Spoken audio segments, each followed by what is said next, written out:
ആദില അനീഷിനെ അടിച്ചു, പുറത്തിടിച്ചു. പക്ഷെ അത് ബിഗ് ബോസ് അത് നമ്മളെ കാണിച്ചില്ല. പിന്നെ വീണ്ടും ആര്യനെ കൊണ്ട് ഇത് പറയിപ്പിക്കുന്നത് ബിഗ് ബോസ് കാണിച്ചു. അവർക്ക് വേണേൽ കാണിക്കാതിരിക്കാമായിരുന്നു. ആദില ഇടിച്ച സമയത്ത് ഒരു ബുധനാഴ്ചയൊക്കെ ആയിരുന്നു. ആ സമയത്ത് ഇത് കാണിച്ചു കഴിഞ്ഞാൽ ആദിലയ്ക്ക് വൻ നെഗറ്റീവ് ആവും, ഭയങ്കരമായ കമന്റ് വരും ബിഗ് ബോസിനെതിരായിട്ട്. അപ്പോൾ ആദിലെ പുറത്താക്കുന്ന രീതിയിലോട്ട് പോവുകയോ അല്ലെങ്കിൽ വോട്ട് ഒന്നും കിട്ടാണ്ട് അവൾ വെളിയിൽ പോകുന്നോ ചെയ്യുന്ന ഒരു അവസ്ഥ വരും. ഒരിക്കലും ബിഗ് ബോസ് അത് ആഗ്രഹിക്കുന്നില്ല. അത് ആദിലയോടുള്ള സ്നേഹം കൊണ്ടോ അനീഷിനോടുള്ള വിരോധം കൊണ്ടോ അല്ല. നമുക്കിപ്പോൾ ആദിലയോട് ദേഷ്യം തോന്നിയാൽ അത് ബിഗ് ബോസിന് അത് കണ്ടന്റാണ്. ബിഗ് ബോസിന്റെ കണ്ടന്റ് അതാണ്. നമുക്ക് ആദിലയോട് ദേഷ്യം തോന്നണം.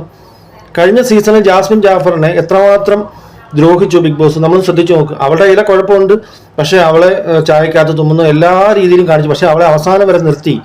കാരണം അവളിൽ നിന്ന് മാക്സിമം കണ്ടന്റ് ഊറ്റുക. ആ വ്യക്തി നെഗറ്റീവ് ആയാലും പോസിറ്റീവ് ആയാലും ബിഗ് ബോസിന് വിഷയമില്ല. ആ വ്യക്തിയെ സംബന്ധിച്ച് അവൾ ചെയ്യുന്ന പ്രവൃത്തി പോലെ ഇരിക്കും. ഇപ്പൊ അതിലെ മാക്സിമം നിർത്താനുള്ള ശ്രമമാണ് ബിഗ് ബോസ് നടത്തുന്നത്. അത് ബിഗ് ബോസിന്റെ ഭാഗത്ത് ചിന്തിക്കുമ്പോൾ തെറ്റല്ല. ബിഗ് ബോസിന് കണ്ടന്റ് അല്ലേ വേണ്ട. ഞാൻ ഇപ്പൊ ബിഗ് ബോസ് ആണെങ്കിൽ, അല്ല നിങ്ങൾ ഈ കേൾക്കുന്ന ഓരോരുത്തരും ബിഗ് ബോസ് ആണെങ്കിൽ നമ്മളും അങ്ങനെ ചിന്തിക്കത്തുള്ളൂ. ഇനിയുള്ളത് Shanavas Aneesh I love you. ഞാൻ ബിഗ് ബോസിനെ കുറ്റം പറഞ്ഞുകൊണ്ടിരുന്നത്, എന്തിനാ ഐ ലവ് യു പറയിച്ചത്, എന്തിനാ ഐ ലവ് യു പറയിച്ചത്. ഇപ്പൊ ഞാൻ ബിഗ് ബോസിനെ സപ്പോർട്ട് ചെയ്യുന്നു. കാരണം അവരെ കൊണ്ട് ഐ ലവ് യു പറയിച്ചത് അവർ തമ്മിൽ തെറ്റിക്കാനാണ്.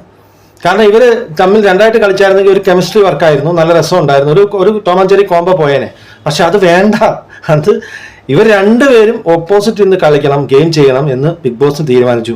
അതുകൊണ്ടാണ് പല പ്രാവശ്യം ഐ ലവ് യു തെറ്റിച്ചത്.